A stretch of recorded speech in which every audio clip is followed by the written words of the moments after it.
What's going on, guys? So it's a Friday, 2 days before New Year's. So I had a floating holiday left at work that I had to use, otherwise I would lose it. So I used it today and decided I'm gonna go on a hunt, and I'm gonna hunt for whatever, video games, toys. I'm going to hit the Seekonk Swansea area, which I don't go to very often because it's a little bit of a out of the way. So yeah, so we're heading that way now. It's 10 o'clock and it is 9 degrees outside. The rest of this weekend and next week is supposed to be in the single digits here in lovely Massachusetts. So I don't know how Sunday is going to be for flea markets this week, because it's going to be damn cold to be outside and stay outside for a long time. I might still go there anyways to go see a guy who has some G.I. Joe stuff, but aside from that, I don't expect to find much of anything these next coming weeks until this cold spell breaks anyway. But we're going to keep trucking, we're going to keep going. Gonna keep hunting because you just never know what you're gonna find out there. All right, I'll see you guys soon. Peace out.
What's going on, everybody? It is Sunday, December 31st. So, Happy New Year, because tomorrow is the first of the new year. Heading over to Raynham because pretty much the only thing that's around. I don't really expect much of anybody to be outside because it's 11 degrees, but feels like 0 with the wind chill. It's not too windy right now, so maybe it is more like 11 degrees, but I don't think there's much of a difference between 0 and 11 degrees. Anyway, so with that being said, there's a guy in there that has inside that had some stuff last week that I'm thinking about picking up. Maybe I can make a deal for it. It's mainly G.I. Joe stuff. So if this is on the video game blog, you guys will have to check out one of my many upcoming toy videos for that. I'm going to try to start pumping out some of those. And yeah, so let's see if we can find anything. I'm assuming that this is going to be this week and next week put together. Just like the last one was 2 weeks, this will probably be 2 weeks just because of the cold and the new year. You know, there's different factors involved. But hey, we'll see what we find, and I'll see you guys soon. All right, peace out.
Hey everybody, welcome back to another episode of Spruce Game Hunting.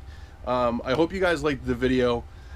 Not a lot of stuff, unfortunately. With the weather being so cold the past couple weeks, last Sunday, which was yesterday, when I left the house to go out to the flea market, which most of it right now is actually only indoors, the outside nobody really set up, was -4 degrees. So I'm sure as you can guess, I found nothing because it was only the inside vendors, and most of them are resellers, and nobody had anything that I wanted to pay that much for. The week before, I think, was like 10 degrees. Nobody was outside that week either. I found one game from a non-normal video game vendor. I found a couple things at some Savers on the Friday before New Year's. I had an extra long weekend and went out and did some game hunting, which is really nice because I found a really nice lot in this small amount of things that you'll see in a minute. So I'm just going to dive right in and show you what I picked up. I don't normally pick up PC games, but these were $1 a piece, one of them sealed, so I definitely was alright with picking it up. I picked up for $1 Neverwinter Nights. That one's not sealed, but they all had their codes with them too, so that's why I picked them up. This one is sealed as Neverwinter Nights 2. It's sealed, but on the bottom, the seal, it looked like the bottom of the box got a little bit crushed. So I don't know, I'll sell the two of them together rather cheap. And the last one I got, which had the code with it, and it looks to have all discs with it and everything, is Star Wars Empire at War, Forces of Corruption, the expansion. Like I said, the only reason I picked these up was because they were $1 a piece, and I know I'll be able to flip them for money for other stuff that I want. Moving on. I grabbed this one 2 weeks ago. I grabbed it for $1, and the only reason I grabbed it was because I know it goes for anywhere from 10 to 15 bucks on a good day. And I know it's a more sought-after wrestling game, and I don't collect wrestling games, so I'm not keeping this. Is SmackDown Here Comes the Pain. It is complete. The disc is in okay condition. It should play with no problems. I haven't tested it yet, but I don't see there really being any issues.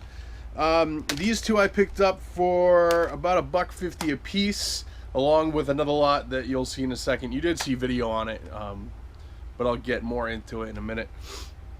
Need for Speed Porsche Unleashed. I didn't have this one, so always nice to pick up some of the older Need for Speed games. I picked up Pong The Next Level. That was $1.50 as well. And these two here in my hands, I actually picked these up today after work at Goodwill. Goodwill never has anything anymore. A buddy of mine has found a couple things there, but not really much of anything. I found these today. I wasn't even going to stop, but for some reason I was like, I got out of work a little bit early, so I was like, why not? I went over to Savers. They had nothing. Mostly I've been hitting on toys at Savers lately. Most of the stuff I'll show you in a second that you saw was at another Savers that I don't really get to very often. But anyway, I grabbed these two, $5 for both. And the both discs are really, really clean, so that's kind of half the reason I picked up this one, which is Harry Potter and the Chamber of Secrets. I don't know if I had this one or not. Me and my wife were big Harry Potter fans, so That'll stay in the collection if I don't have it. And this one was actually the first one I saw, which I was glad to see because I've never come across this before. And the disc is in really nice shape. The case is broken, but obviously they're easy to fix. Ape Escape. It's the greatest hits version. So, yeah, it's cool. I don't care. Always nice to come across PS1 stuff because you guys know I like the PS1. So moving on to my final pickup, because as I said, it's been bad lately, mainly due to the cold. Next weekend is supposed to be a lot warmer than it's been. Saturday is apparently supposed to be like 60 degrees, so that'll be cool.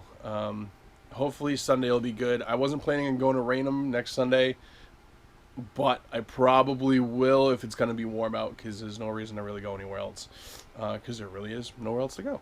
But anyway, I grabbed a Super Nintendo lot. You guys saw. I ended up paying $48 for the lot, which came with 4 games in the system with 1 controller. The system is going to be for sale because I already have a Super Nintendo. I don't need a second one. I also got a Retron 5, so again, another reason I don't need another one. But I always have people that are looking for them, so it's a nice little pickup to have. The whole reason I bought it, because you're probably saying, well, you know, I don't know if you could really see the games in the video that I had, but the 4 games made it very well worth it. I'm keeping 2 of the games because I have the other 2. The first one is, that's going to probably go with the system, is the original Mortal Kombat. It's a really clean label too, so if that one's better than mine, then I'll probably keep that one. I'm keeping this one because I do not have it yet, which is crazy because it's one of the better Super Nintendo games out there. F-Zero. And the 2 games that really pushed it over the edge. I didn't realize this one was worth as much as it is. So I haven't really come across it, so I'm definitely going to hang on to it. It's like a $30 or $35 game. And then my favorite part is stupid, but my favorite thing is it's got a Blockbuster rental sticker on the back. I know a lot of people don't really like that, but to me it's nostalgic because I used to rent video games from Blockbuster all the time. That's how I figured out if I wanted to ever buy a game or not, because it was the only way to do it. Is Street Fighter Alpha 2. That label is really clean as well. And the cool part is, I don't know if you can see it, but there's enough space between the actual label and the rental label there that if I ever did want to take it off, it wouldn't be an issue. Which I probably won't because, like I said, it's nostalgic and it's staying in my collection. So, and the last game that definitely made it worth it, this is a game I've now picked up twice at Savers. But it's a great game and a lot of people love it. And this will be an easy flip, to make money back on the system and everything what I paid for this. Is Turtles in Time. So if anybody's interested in that, let me know. I'll probably be putting that up online probably tonight, if not, seeing if anybody around needs it. But that's it, guys. So like I said, not a real lot. The winter's going to be slow. I'm probably going to punch out a couple toy videos. I've got 1 or 2, definitely 2 in the works. One of them I'm going to sit down tonight and kind of go through. But yeah, that's about it. I've even been looking on Facebook, OfferUp, and Let Go, and the deals on there just haven't been good. There's been a few deals. I actually got a nice G.I. Joe lot on there, so if you want to see that, make sure you check out one of my upcoming toy hunting videos. Yeah. But for video game wise, it's been bad because everybody basically goes to eBay, sees what it's worth, and then sells it, or they just ask astronomical prices on stuff that's just not worth what they're asking. But like we said, we figured the winter was going to be slow. It's January 8th, so we've got about 3.5 months till Seekonk opens back up and some of the outdoor flea markets start to roll back around. This summer, I've decided I'm really going to try to go hardcore on going to yard sales as well. So that's going to mean getting up early on Saturdays and Sundays and getting out there to do the grind, because usually it's just Sundays, but I want to try to do a lot more with the buy to resell to try to make my collection free. I haven't been doing enough of that like I really wanted to. But my New Year's resolution is to sell a lot more stuff than I bring in, at least money-wise. Because I'm trying to narrow down my collection because I've got such a broad amount of stuff that I collect. I need to shrink it. I really want to stick with like my PlayStation stuff, my Super Nintendo, and really that's it. I'm not really, stuck on anything else. Even my NES stuff, I could probably get rid of without feeling too bad about. I'll probably hang on to it unless I could trade it for something else that I want. I don't have any reason to outright sell it. But I'm going to end up, I know I've been saying this for a while, I'm going to end up getting rid of my Xbox stuff, my GameCube stuff, my Genesis stuff, my Xbox 360 stuff, which I really don't have very much of because I've never been an Xbox guy. So if anybody's interested in anything or looking for anything, definitely let me know. I'm going to try to put some trade stuff up on my Facebook page, so make sure you check that out. But that's it, guys. Make sure you check out my other videos. My toy hunting video is going to be coming out. My last video game hunting video got a lot less views than I was really hoping for. But hey, so is life. Also, just to kind of wrap up, make sure you check out the contest video for the subscriber contest. The winner is yet to announce themselves. So I'm going to give it another week I'm going to give it 3 weeks total from the date that I put out that video. If I don't hear anything from the winner, then I'll go, I don't know, should I just go to the second place person or should I do a re-roll? Let me know what you guys think on that one. So basically see what's fair. I don't want anybody to feel like it wasn't fair. And somehow I think I might have left out a couple people's names. Really just mainly one. I'm sorry, Fluffy. My bad, bro. So maybe I'll just do an entire re-roll and, leave his name in there too, because if he catches it the second time around, fair is fair. So that's it, guys. Thanks for watching. Thanks for checking me out, as always. Definitely like, subscribe, share, comment, the whole 9 yards. Check out my Facebook page, my Instagram if you want to see what I get when I get it. And check out my other videos, and I'll see you guys soon. Thanks for watching. Peace out.